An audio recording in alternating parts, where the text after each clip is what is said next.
Mission Log, a Roddenberry Star Trek podcast. Episode 161, Allegiance.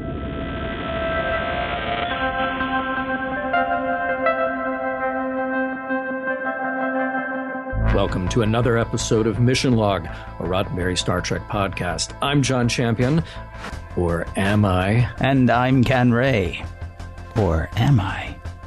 Each week on Mission Log, we watch an episode of Star Trek, looking it over for deeper meaning, messages, things we might apply to our daily lives, and just as I did in Podcast Academy, we end every week with a song. I've picked out this week's songs, by the way, John. You got some choices. Oh, good. Yeah. I can't wait. Yeah. For He Is an English Gentleman from HMS Pinafore. Oh, love Pinafore. Okay. The Jim Croce classic, I've Got a Name. Also my karaoke song, by the way.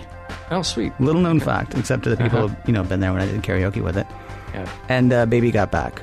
I thought that was your karaoke song, actually. I do have a funny story about me, Rod Roddenberry, karaoke, and that song. Isn't it interesting that everybody has a Rod Roddenberry karaoke song? Does everybody really? Everybody. Okay. Everybody. Because mine is the U.S. population, anyway. Mine is specific to that one. Yeah. Okay, good. Anyway, so think about that during the show. I mean, not too hard, because we should also maybe think about the show. Oh, yes. And speaking of the show, yes, this week's show, Allegiance, and we pledge to see it to the end. we pledge See, allegiance. Please get in touch with us. We do this a little too, I don't want to say often. I don't know, singularly. But we would love to hear from you. Actually, we have fun, and we would love to hear from you. Mission Log Pod is the address to find us on Facebook, Skype, and Twitter. If you'd like to leave us a voicemail, we would love that. You can call us 323-522-5641. That number again, 323-522-5641.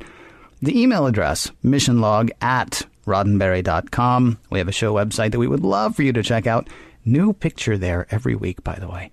And discovered documents and all kinds of things. missionlogpodcast.com. And please do remember, we may use your comments on an upcoming episode of Mission Log, especially if they're trivial, because good Lord, we do so much trivia. In fact, coming down the pike right now, ladies and gentlemen, John Champion's Trivia.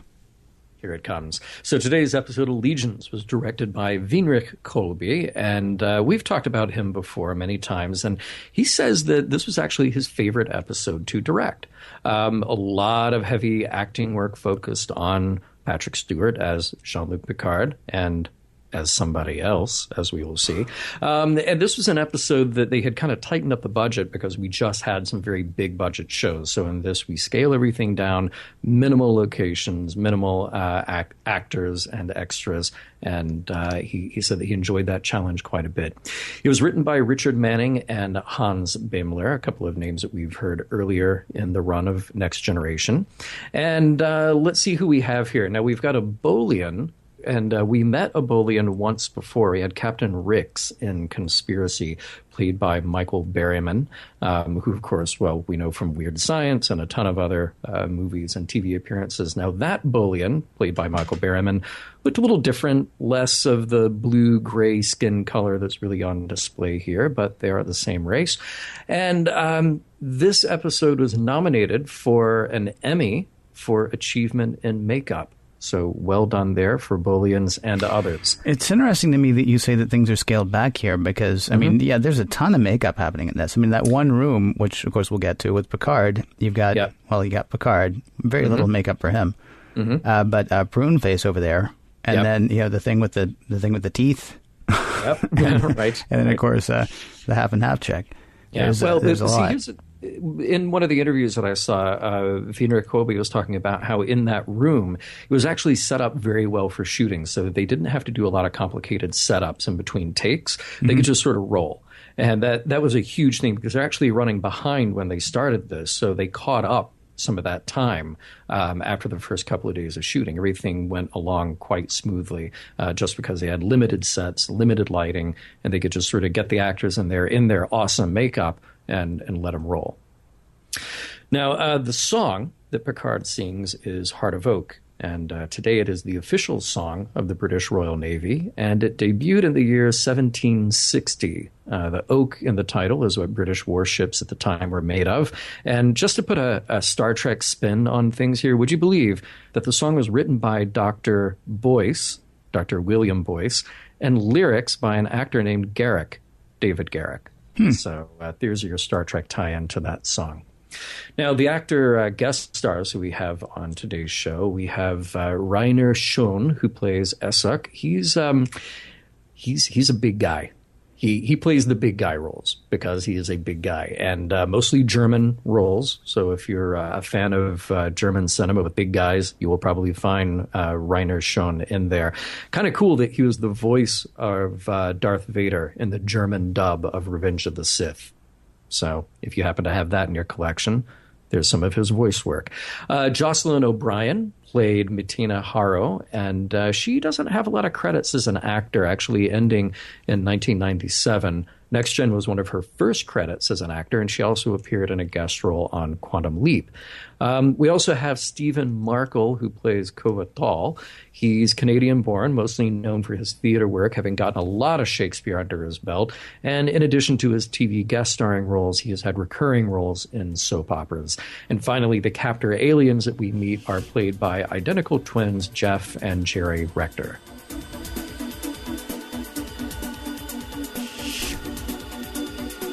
Though he spends a lot of time on trivial matters, John can be an excellent leader. Take notice as he leads us through the recap.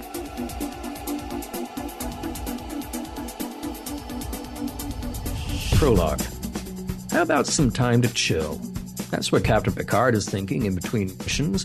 They've just eradicated a plague on Corcoroli 5 and are on the way to rendezvous with the USS Hood. He's curled up with a book and a nightcap, dozing off when a thing, sort of a floating monolith, appears and dematerializes the captain.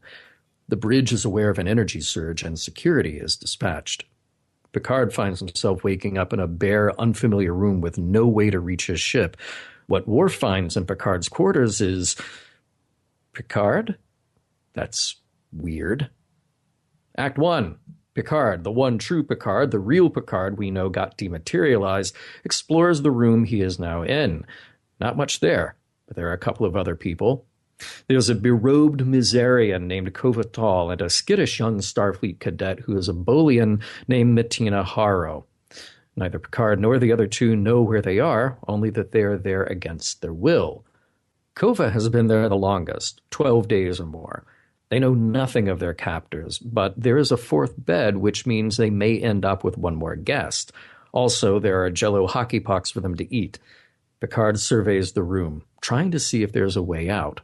Kova discourages him from trying the door since the lock combination is too complicated, and trying it leads to punishment. On the Enterprise, things are totally cool. They're on their way to meet the USS Hood, and Picard, this Picard, not Picard, is acting what one might describe as a bit peculiar.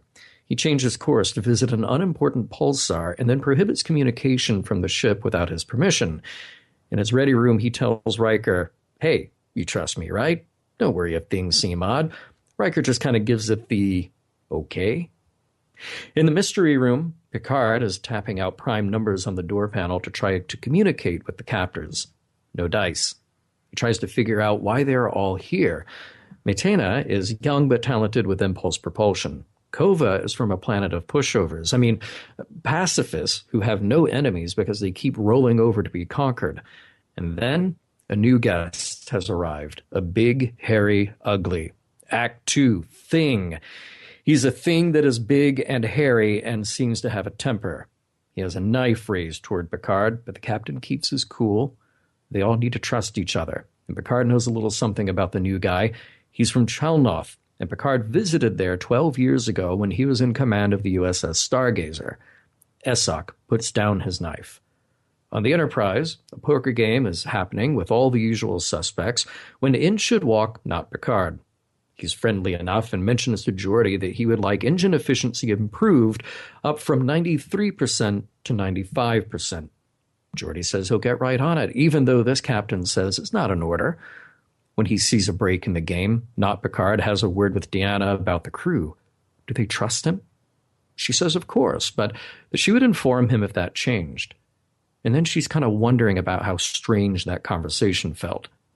While real Picard and his fellow inmates are getting to know each other, we start to see the divisions among them. Essek is a fighter with many dead enemies. Kova is repulsed at violence and can't think of anyone who would do this to him.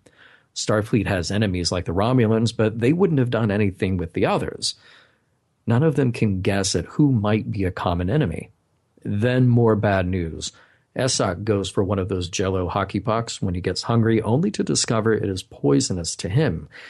He'll die in 3 or 4 days without food, and there's nothing else there that he can eat, except maybe Kova. Not Picard is now going about one of the most un-Picard things he can do on the Enterprise. He's early for his annual physical, and he takes the opportunity to flirt a little with Dr. Crusher. Dinner. Tonight. His place. Real Picard is still working on a way out. Kova is resigned to do nothing, but Esok thinks he can make short work of the door control panel, and he does. It's messy, but he breaks his way into the lock mechanism. Matina is clever, and she tells Picard she can cross Circuit A to cross Circuit B to get them out of there. Looks like it's working, too. The door cracks open and then slams shut. To add insult to injury, a punishment beam illuminates the 3 would-be escapees and makes them very uncomfortable for a short time. Kova just looks on with that "I told you so" expression on his face. Act 3. Whoever this not Picard guy is, he is definitely getting the better end of this deal. He's in his quarters, the lighting is moody, the wine is flowing, and he's got Dr. Crusher in there, and they are definitely both off-duty. The banter is flirty but serious. Not Picard is expressing a kind of regret that he's focused too much on work and not enough on the possibility of their relationship. Beverly demurs a bit. She knows there is much keeping them apart, and she's okay with their current roles. Not Picard puts on the smooth jazz. There's dancing, there's a kiss. Wow. Dr. Crusher wonders if he isn't playing games. Then as soon as Not Picard turned it on, he turns it off. He ushers her to the door with a perfunctory good night. Remember how everyone who tried to escape was hit with a painful beam, everyone except the one guy who didn't try, Kova? Well, all eyes are on Kova now, especially Esok, who thinks Kova may be the captor here. Another round of accusations. No, he might be the enemy. No, she might be the enemy. No, Picard might be the enemy.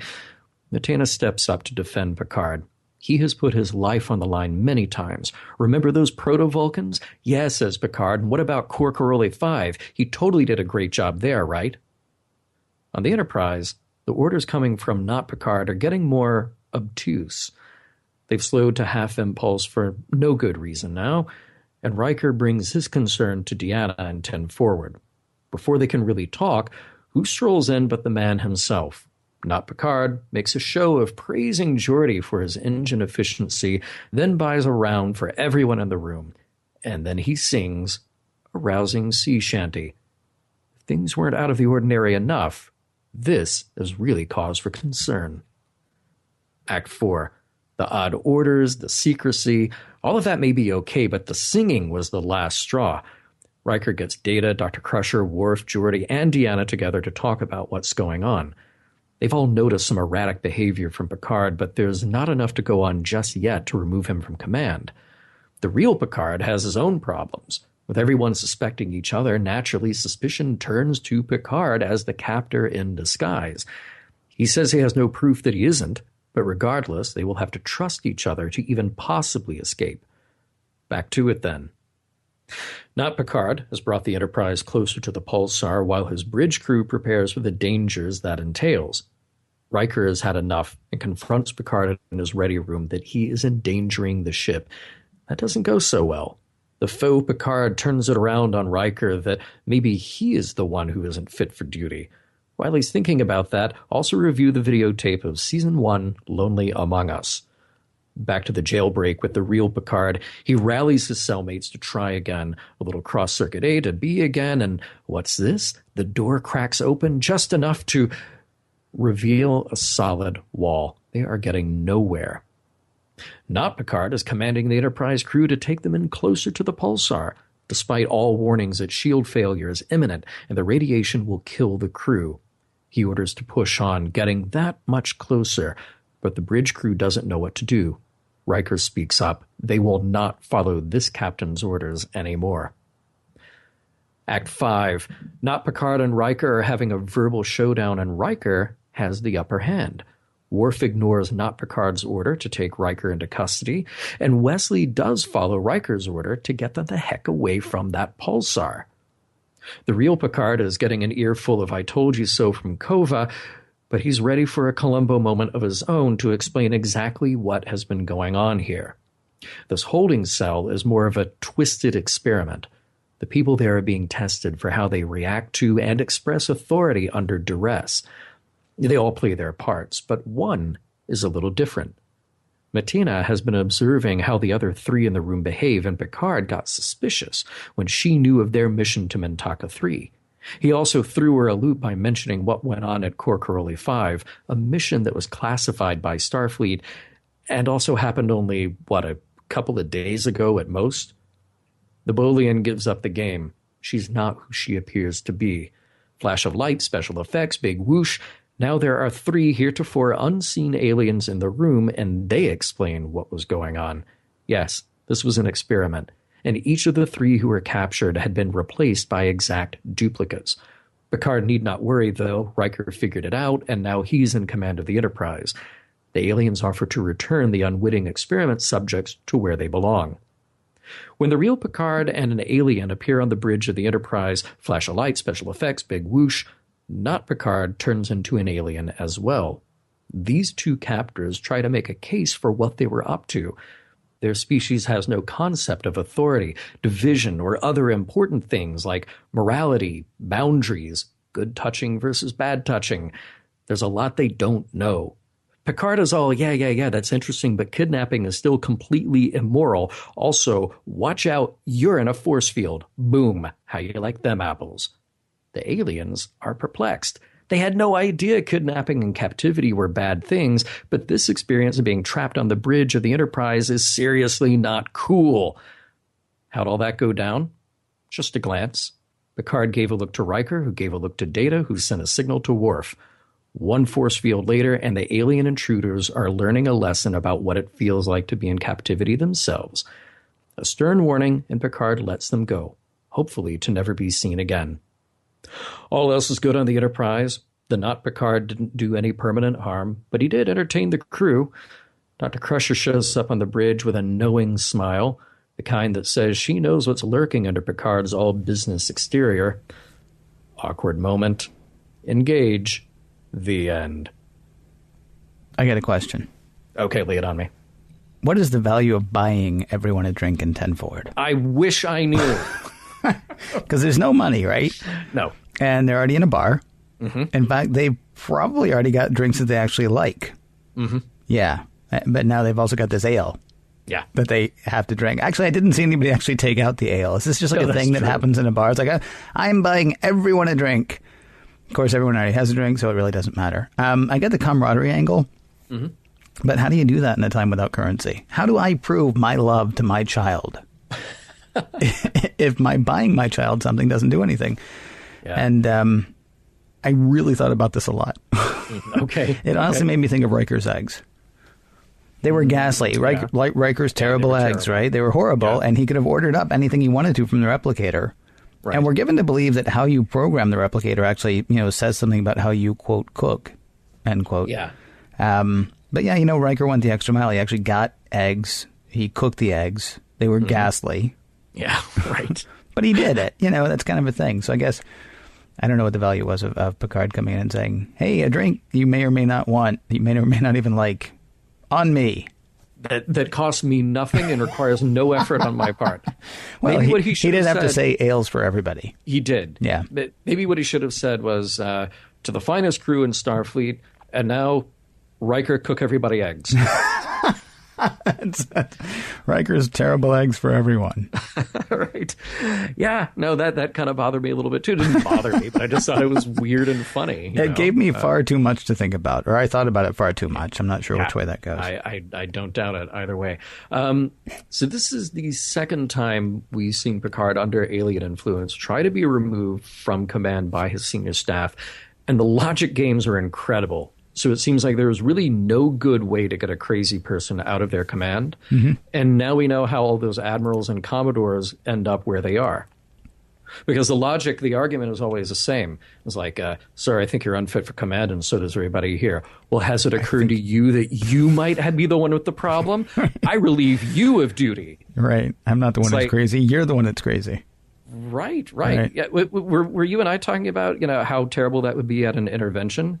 Okay, we've all come here to, help you with your problem. We've noticed that, alcohol, drugs, whatever it is. So we're here to help you. Well, did it occur to you that all of you are the ones with the problem? I'm leaving. I can't imagine that hasn't happened at almost every intervention. Every honestly. single one. Well, yeah. And now we understand something about Starfleet hierarchy. I guess maybe we do. In universe, I have a question. Mm-hmm. How does Troy not sense a difference in Picard? I know he might be an exact physical copy, but it is a different guy walking around as Picard. So I was actually wondering about that, too. And the only way that I could make sense of it was to think that this Picard, remember, he is an exact replica of Picard. Mm-hmm. The aliens figured out what nobody on the Enterprise has understood about transporters, that they're making an exact copy. And these aliens are just smart enough to not kill the original. Interesting. So you're saying like he actually, so once they make that duplicate, that alien becomes Picard with all of Picard's memories to that point. Well, he must, because why would that Picard do things like say, hey, Beverly, we have a history. Let's talk about our history. Yeah, it's still a different person, though. That's the thing. Even though it's got all the same stuff, I would think that Troy would see the difference there. You would think, but maybe she's just reading it as like, well, here's Picard, but he's really going through some emotional stuff. So his readings are just way all over the place. Yeah. Just an emotional roller coaster. He's like a bag of cats right now for some reason. Right. But I'm not going to tell anybody. Right. Okay. Yeah. All right. Or either maybe the copy's not quite right. There's some cross-circuiting, or there's some alien influence going on there, where the aliens are just like, well, we're going to have fun, and we're just going to make this Picard do crazy things. So, so Picard being the guy that he is, right? He's trying to get everybody, to get out of the room, and he's gotten everybody sort of in order, and they've tried, this thing, they've tried that thing. Yeah. And finally he realizes that it's just not going to be possible. Now, realizing it's not going to be possible, shouldn't Picard keep trying? OMG, LAL, he's doing that again. That's right. Yeah. That's right. I'm lolling. That's right. You did. You're lolling. Yeah. Because, there's no hope for Picard to get out of there and the parameters that are set up. He should just keep plugging away. Right. Well, it's a little reverse psychology. Oh, is it? It is. Which time? All right, let's go back to Crusher. All right. Crusher? You hardly knew her. This is, I think, my favorite Dr. Crusher scene so far, because she's totally playing the subtext of that scene, and it's kind of perfect.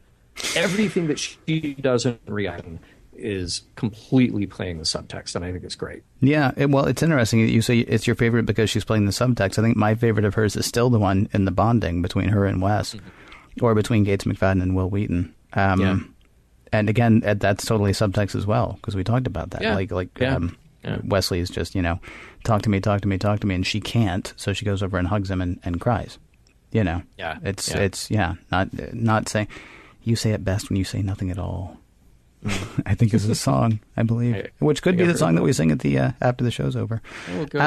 That's a great scene, you're right, although I think my favorite scene for some reason, maybe it's because of the editing and because of the interesting editing choice, is the back and forth scene between Riker and Picard.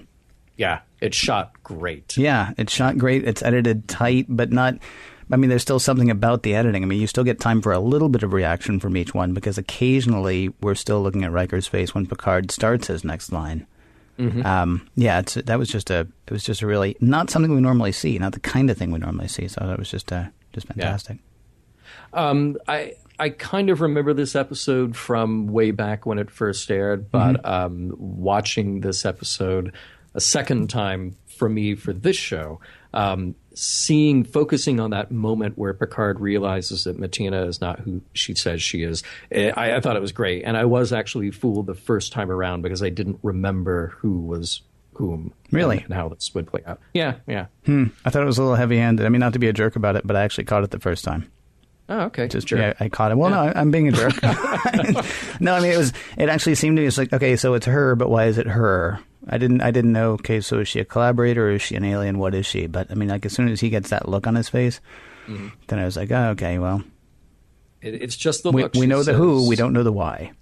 Yeah, I felt like at that she point. says the thing about Mintaka, and they just the camera holds on him for just a half a second while he gives that look. Yeah, and I just sort of let it pass right by during the first time, and then the second time I was like, oh yeah, I really want to see what he's doing here. What's cooking along in his head. A couple of comments we received before we recorded. Lots of lens flare in this episode. Yes, it was again, practical lens flare though. It was not exactly not digital lens flare. It was practical.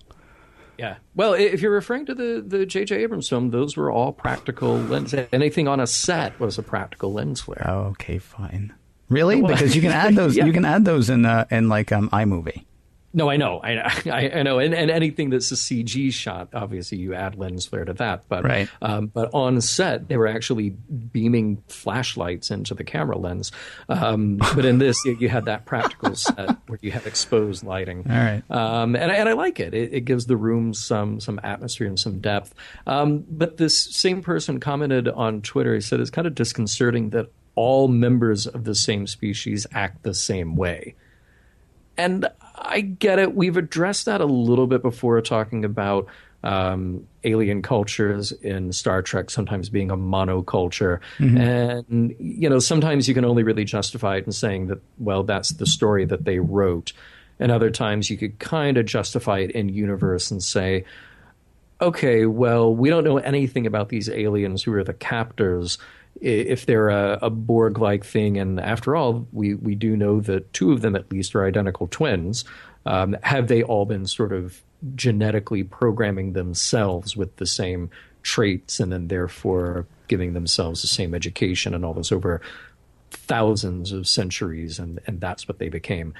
I think more what he was pointing out was the difference between Kova and Esok, that Kova, all of his people would just be pacifists, and that is the only thing that we know about them, the only thing that they do. And I was kind of thinking that as well, like Kova, for all the monologuing about, well, my people don't have enemies because we abhor violence and blah, blah, blah, but another day in here with you three and I will seriously stab somebody. I was going to say, Kova actually does have an enemy by the middle of the episode anyway. Esok's just got his name all over him.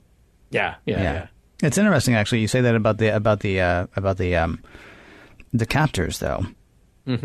Because, he's probably talking about Esok and he's probably talking about Thol. But the captors say that they are in constant telepathic communication. It's not like they're telepaths. Like, we can talk to each other, but they say that they're constantly linked that way. So, I mean, them becoming a monoculture actually makes perfect sense. Right.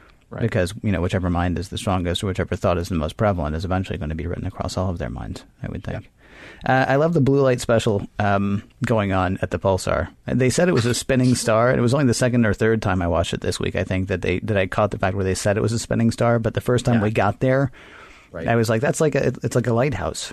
I thought it was a lighthouse, or it's like a blue light special. It was like making the galaxy a Kmart circa 1978 or something.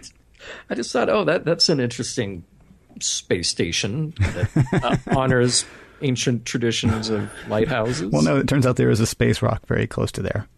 There is. They're trying to keep people away from it with a pulsar. The space rock, yeah. Oh, I had a question actually, and it's not really. Because it's in universe, there's no point in discussing it next time, so I can go ahead and do it now. Is there a point where faux Picard would have stopped? Where not Picard would have stopped? I mean, was he that convinced that somebody would stop him, that Riker would eventually relieve him of duty, or that, Worf would if they went ahead and took Riker into custody? Because, I mean, he seriously was going to kill them. Yeah. Well, that's part of the experiment, right? I mean, well, but I mean, does the experiment end with them going, well, we never heard from the Enterprise, so I guess, I guess maybe that part, I guess they really were really, really loyal. Yeah. Yeah, that would have been unfortunate. Might have been. Yeah, that was a terrible experiment then. Speaking of those aliens, though, can we get them in a room with the Telosians and the Vians and just let them all fight it out? And whoever then is left outside the cage at the end of that, they're the real enemy. They're the dangerous ones that we should stay away from. Sure, if you want to.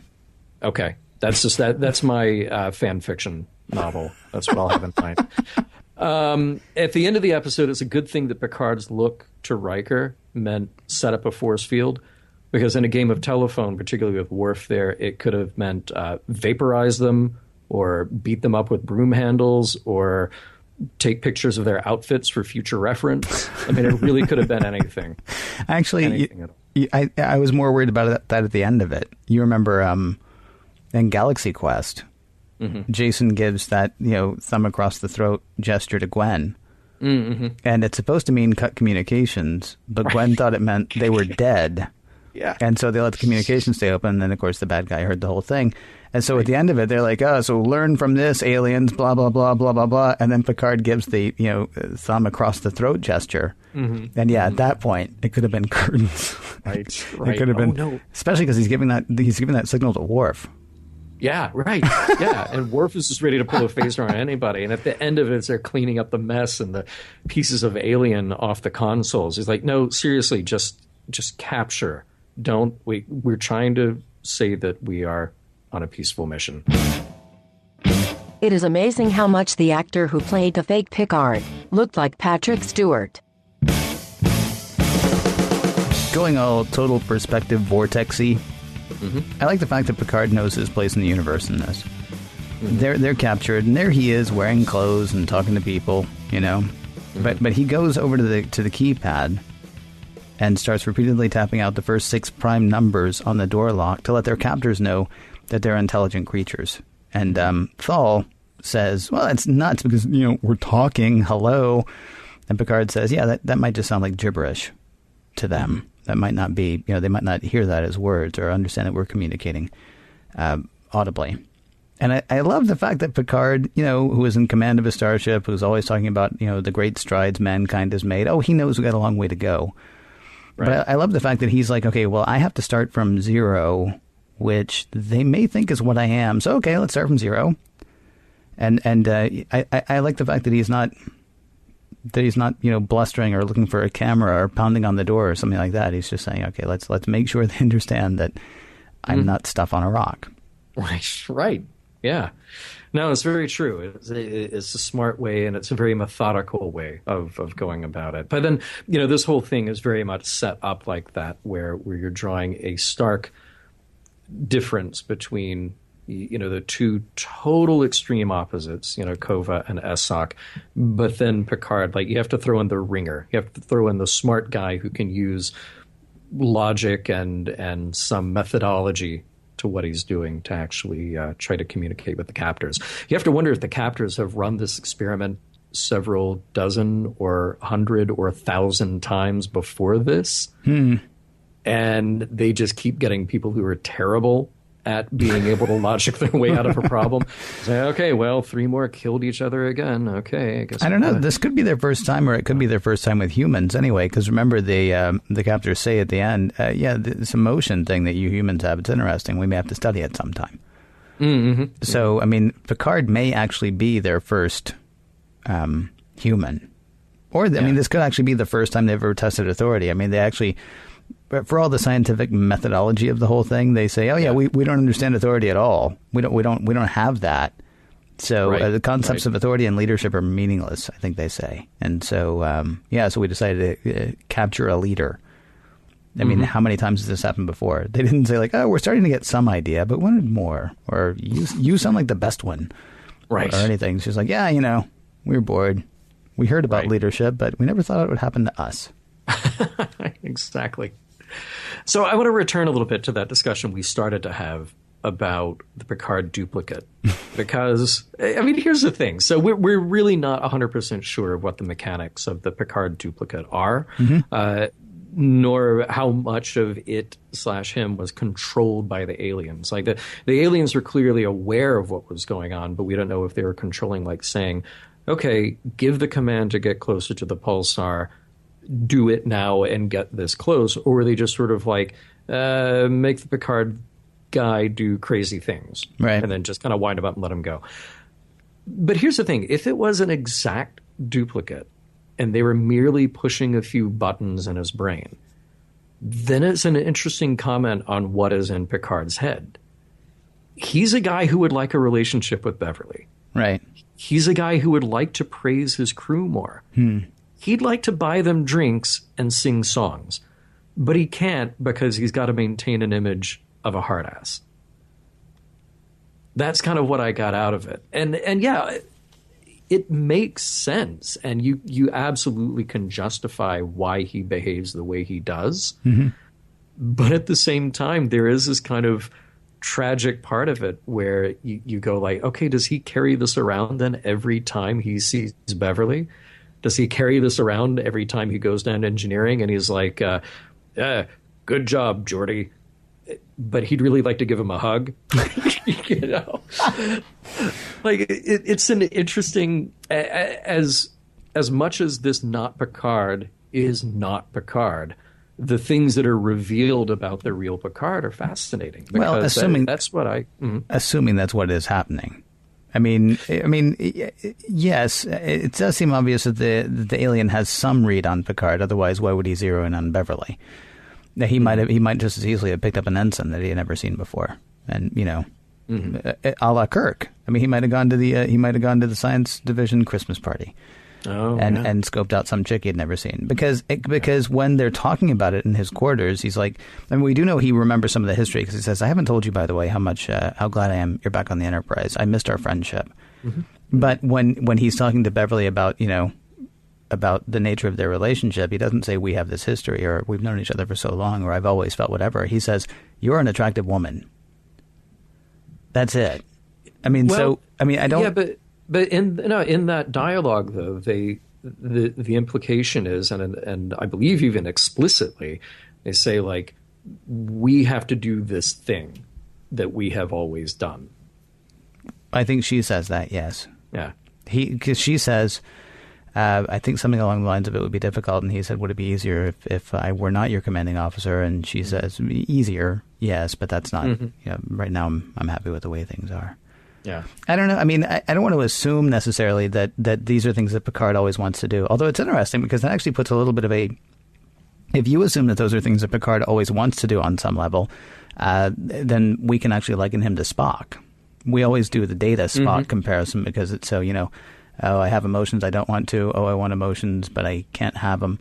Right. But if Picard is always walking around wanting to do this other thing, but feeling like propriety, indicates to him that he should not, that actually gives him sort of a Spock flair. On the other hand, though, it could just be the alien saying, "Okay, well, that's something that Picard would never do, so I'm going to do it. But I'm not going to do it like at volume 11. I'll do it like volume 4. Like, oh, normally he wouldn't come to the bar, so I'll have him come to the bar. I'll have him wave uncomfortably."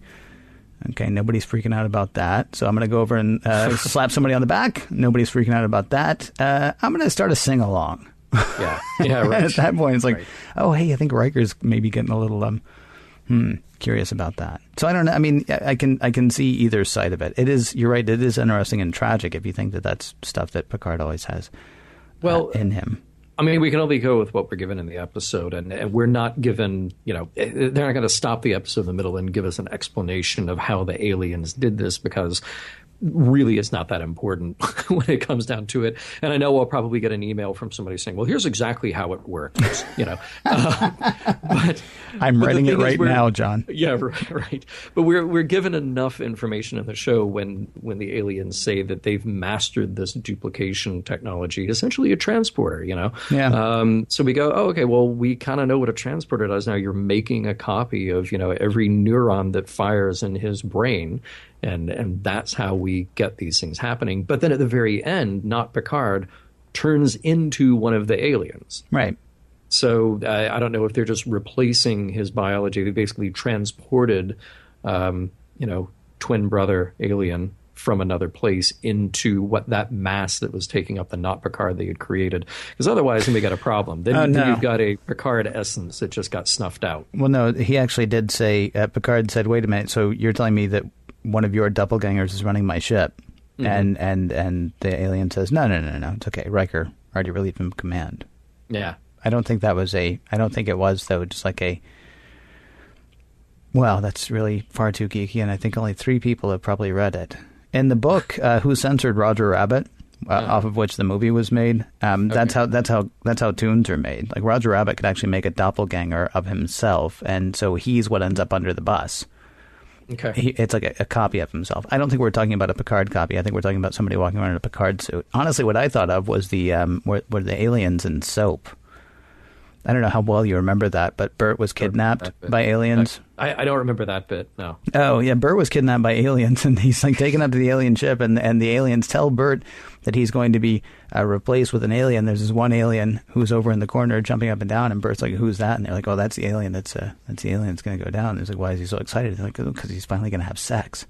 And that ends up being one of the things where the Bert alien ends up maybe it's possible that Bert's baby is an alien baby, but we don't know, because that's what this was the cliffhanger, and then of course this show got canceled, and still we wonder to this very day, or at least the 3 of us who also read Who Censored Roger Rabbit. I got the feeling that it was an alien pretending to be Picard, but boy oh boy have we spent a lot of time on that.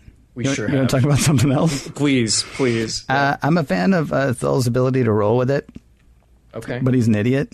Yeah. I mean, we've talked before, I think I said last week, 99 times out of 100, or a couple of weeks ago anyway, we'll say, no, don't pick up the phaser. But as Picard pointed out, Thul's planet has been conquered 6 times in the last 300 years. Yeah. He's in his cell, and he is so afraid of dying that he will not do anything about getting out of the cell. And he says, well, they haven't heard us. And I think it's the ensign, it's the cadet. Yeah, Matina, who says, but they've imprisoned us. And to Thul, this really doesn't matter. I don't think what he's doing is living, though. I think what he's doing is just not dying. Yeah, totally. And it, I'm okay with pacifism. Mm-hmm. I'm not okay with what he does is a little bit different. What they theoretically do as a race is a little bit different.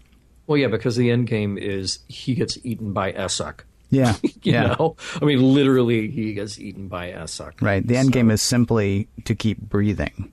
Yeah. And that's not enough. No. Or it shouldn't be anyway. Right.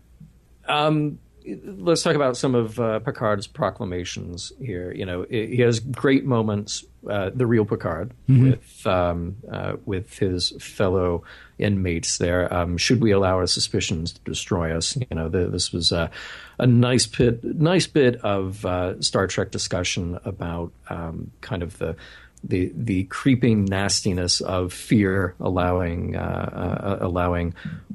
logicking your way out of a problem, getting control. So I thought that was a nice line of his and a nice supposition to throw out to the other people who were going above and beyond in their suspicions and potentially damaging each other in the process. So it was a good moment. And then the other thing is that when we end up at the end with the real Picard back on the bridge, and he's kind of, slyly torturing these aliens who had captured him, he says imprisonment is an injury regardless of how you justify it. And I really wondered if these aliens really did not get the concept at all, ever in their history. You know, they had to evolve from something into something. Mm-hmm. And at some point you would think that there would be maybe among their own ranks, there were aliens who were maybe not good at this whole, telepathic lifestyle that they had all evolved into. Maybe they weren't so good at the exploration of these concepts, and maybe they didn't fit with what the others did. You know, I'm sensing that there could have been a division, a hierarchy, or something going on there that would surprise me that they wouldn't understand this ever. And I suppose if we wanted to extrapolate about any kind of experimentation on living things, we could. I don't know if this episode is necessarily trying to make a statement about that. Mm-hmm. Just saying that any kind, blanket any kind of experimentation is wrong no matter what on any living thing. But certainly they were trying to give us a little bit of food for thought about, what we do with, intelligent beings who maybe we imprison harshly or wrongly. I don't know. I was trying to figure out if that was really one of the intended things in this episode. Either way, Patrick Stewart delivered it beautifully. Yeah, no, the line was great. Imprisonment is an injury, regardless of how you justify it. He doesn't say, and it's never right.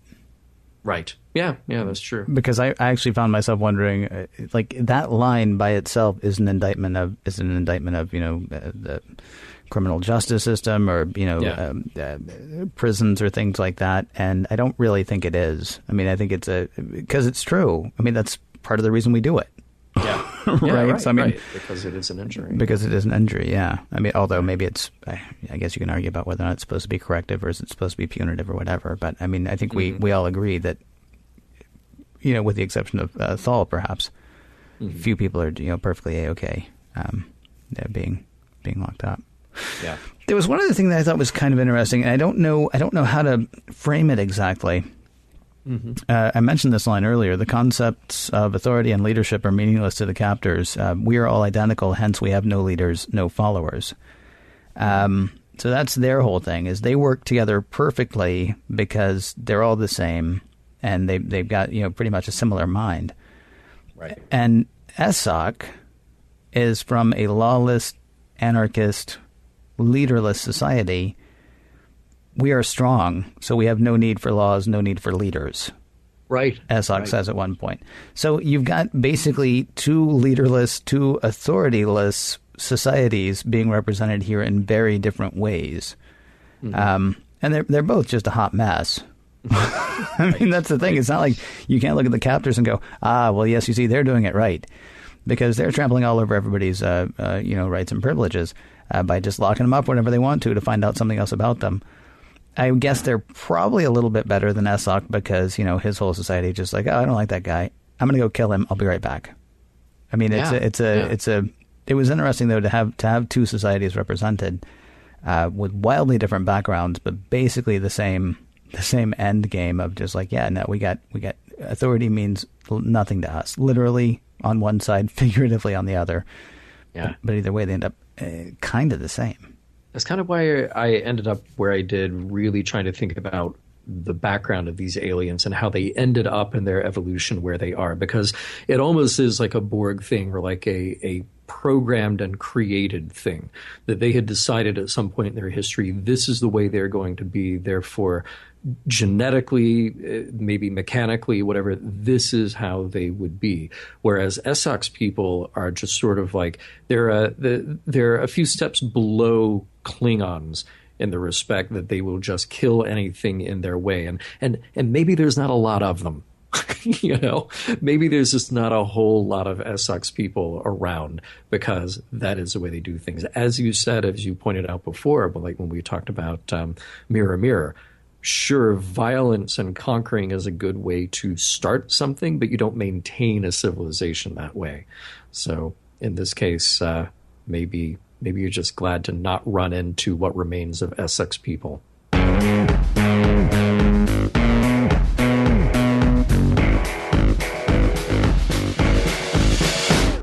With everyone back in their proper places, it is time to see whether the episode holds up and what we can take from Allegiance.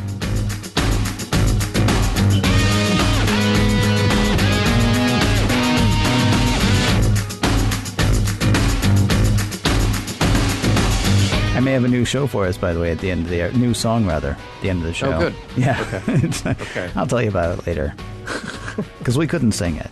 I mean, we could. We can sing. Oh, we can sing. Yeah. It would just get us an explicit rating. So instead, why don't we do that thing we do where we try to figure out, if the ideas that were presented in the episode are things that we can take with us going forward. If the episode itself holds up, why don't we do the whole 3M thing, those being messages, morals, and meanings. Allegiance, John, does this episode hold up as far as you're concerned? Here's the thing. As I mentioned before, this was written by Hans Bemmler. And I thought that, along with Richard Manning. And I kept thinking, the last several episodes that we've done have been out of this new group of season 3, Michael Piller, Ronald D. Moore, this combination that has really changed what we watched in Star Trek: The Next Generation, seasons 1 and 2. And it's so appropriate that this episode goes back to a couple of people who had been writing all along for the earlier parts of Next Generation, because this feels so much more like early Next Generation, and therefore it feels like TOS through and through. You have similar kind of setups. The somebody in the crew gets captured, and then they're in a thing, and aliens are poking and prodding them. You've got a duplicate captain. Had that happen before, and then kind of the humorous ending with the music sting. It just felt like a show that was written with that kind of storytelling in mind. Very different from the last few scripts we've seen by Ronald D. Moore, for sure. And all of that is a lot of fun. And it is a step out of the stories that we've seen the last, half dozen or so, or dozen even for that matter. It really holds up because I think as a piece of entertainment, again, Patrick Stewart's great, and that's redundant every time we say it because he is, and he just continues to be. And he really sells it. And the episode stands on its own. So it just has sort of a light piece of Next Generation to watch. Cool. You just show it to somebody and you're good to go. I don't think it's amazing. I don't think it's groundbreaking. We'll talk about morals, meanings, and messages. But as an episode, yeah, it holds up. It just feels like it doesn't quite fit the storytelling path that we've been on for the last few episodes in season 3. That's all. What about you? See, you make a good case. I think it's undercut by the end.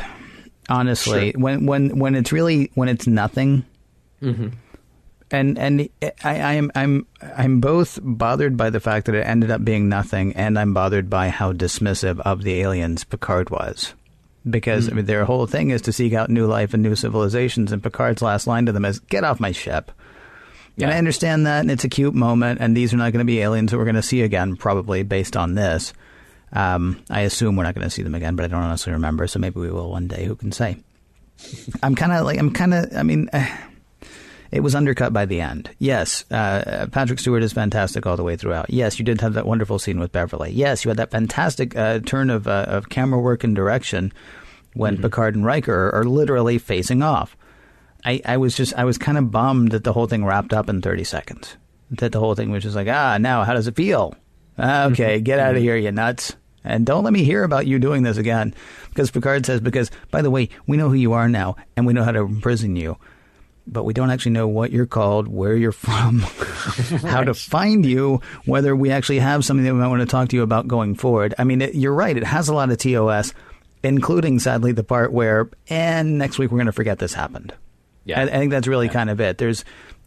We've had like some beautiful storytelling, some what felt like things that were going to be important for the series going forward. And you and I have talked about this. You don't really get important moments as far as character development in the original series until you get to maybe the animated series when you have the one with young Spock and Aichaya. And Yesteryear. Yesteryear, okay. Yeah. You don't really get important character development issues until you get to Yesteryear, or really probably the motion picture. That's when we start growing these characters into different things, right? Yeah, right. And it has felt like throughout season 3, we're starting to grow the next gen characters into something else. And this episode sort of abandoned that briefly. I mean, it doesn't stink. It's not terrible, but I sort of felt like... And the laugh at the end, honestly, was cuter than any one that was ever in TOS. When we came to those in TOS, it always sort of drove us bug. Right. And I love the fact that that Picard's like, except for the part about Singer. I look forward to reading your report, I think. And then he doesn't even give the engage. I mean, it's just, it's cute. But I mean, I think it's just because it ends cute that it actually sort of disappointed me a tiny bit. Most of the episode I was enthralled. And then when we got to the end, I was like, oh, really? That's it? Yeah. So I mean, they were one shot short of a slap on the back and a freeze frame. I admit that, but they played it better than that. Yeah. It was played very well, but it was still there. I mean, I think I would have to go ahead and say that it holds up, but man, the end comes close to ruining it for me. Fair enough. Yeah. What about messages? Because I found a boatload of messages in this episode. Did you really? See, I wasn't thinking about the show in terms of messages. To me, it was a study. Oh, I'm sorry. Were we not doing that this week? No. This is a different show. Oh, you could have told me. Oh. Yeah, no, sorry about that. You didn't get the memo. Every time that I watched this episode, I was thinking, like, this is great character stuff about Picard. Yes. Cool. So there's fascinating character stuff about Picard. And it's an interesting study about leadership and authority and how different styles work their ways out of a problem. But then there was a message, a you see Timmy moment. I didn't really pick up much of that. Now there was some nice nuggets in here. Trust but verify. Because I think that whole thing with Picard in his conversation with his fellow inmates there, he was saying, like, look, you can't trust me for good reason. I can't trust you for good reason. We have to work together anyway. Okay, so we will go along on this premise of trust, and we will essentially verify this every step of the way until we actually have an answer. So I thought that it was a good, reasonable way to look at gathering information and working one's way out of a problem. But the other part of it was, and this is related, that we can only go along with suspicion and fear for so long. You know, particularly when Essex shows up, he's immediately suspicious of everyone. He's immediately ready to stir things up. But eventually we have to do the work. And we have to do the work even if there's a possibility that there is an enemy, and you put the quotes enemy because they weren't really enemies, among us. Mm-hmm. Because what you actually accomplish if you're not doing the work, you're just living under this cloud of suspicion and fear. You can't actually accomplish anything that way. So those are the two kind of related things that I picked up from there. Otherwise, I thought it was more of just a study of style and a study of Picard. But you, sir, you did some homework. I did no homework. What are the 3 M's you picked up? Well, I mean, actually, it was sort of like, okay, so what did the captors learn was one of the first things I was thinking. And that, of course, I mean, they whether this is the first or the 100th time they've run this experiment, they picked the right guy with Picard, right? Right. Because, I mean, they learned about an exceptional leader's ability to lead. I mean, he got an anarchist, a passive pacifist, and a peon to all work together and realize that there was no way out. Which is, I guess, great that they cooperated to find out that there was really nothing they could do, but, you know, still cool. The alien on the Enterprise, it seems like the thing that he learned most was that just Picard's a pimp. Yeah. And I mean, like, you know, like a really cool guy. I don't mean a pimp because that's, you know, that's wrong. Right. He can push and push and push and get almost no pushback from his crew because, you know, he's the baddest in the land. Well, except in space. He's the baddest in space. How about that?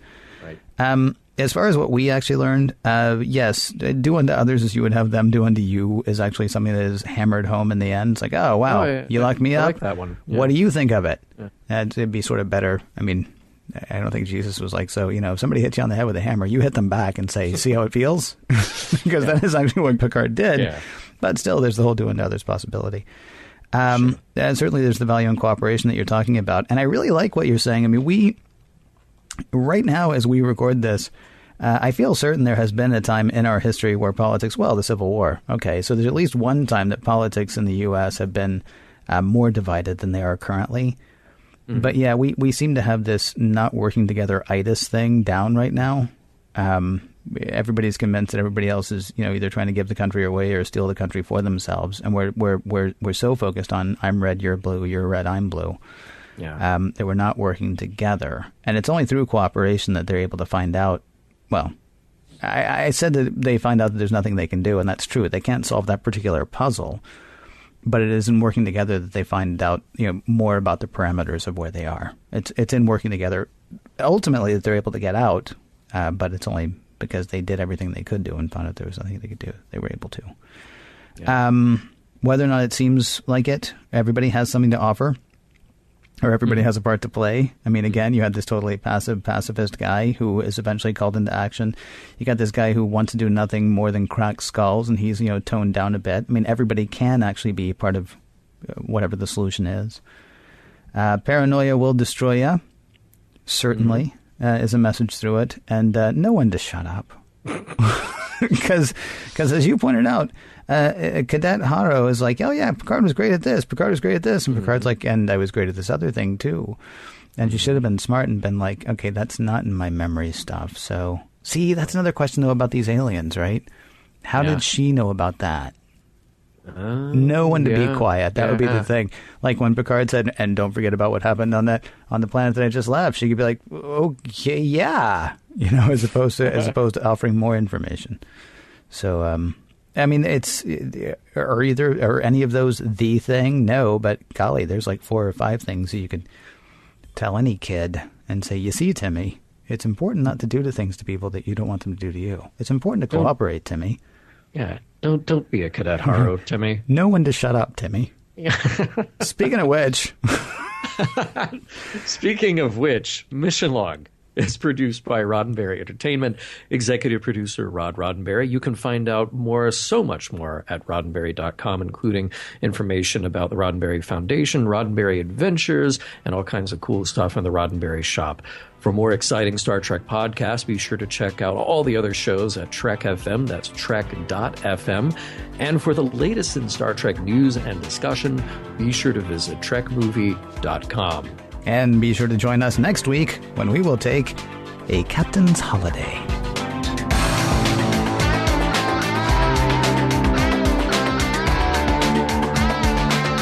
Some of the music for Mission Log provided by Warp 11, online at warp11.com, and from the album Messages by Key Theory, free to download at kitheory.com.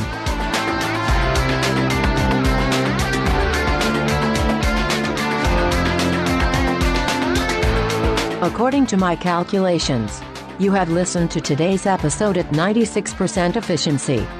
Ales for all of you. But no singing. And transmission.